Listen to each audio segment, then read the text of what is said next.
নিজে পৰীক্ষাত যাব নোৱাৰে, কাৰোবাৰ বেলেগৰ যোগেদি পৰীক্ষালৈ পঠাই দিয়ে।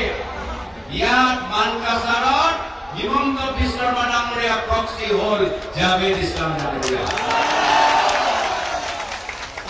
হিমন্ত বিশ্ব শৰ্মা ডাঙৰীয়া প্ৰক্সি হ'ল অসম গণ পৰিষদ দলৰ প্ৰাৰ্থী জাভেদ ইছলাম ডাঙৰীয়া।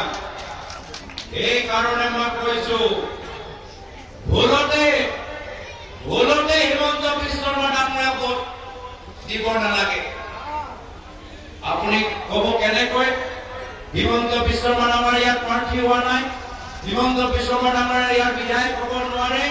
কিন্তু মই আপোনাক কথা দিছো, যদি কংগ্ৰেছৰ বাহিৰে যদি ক'ৰবাত আপোনালোকে ভোট দিয়ে, দুটা ভোট ডাইৰেক্টলি হিমন্ত বিশ্ব শৰ্মা ডাঙৰীয়া বাকচত সোমাই যাব।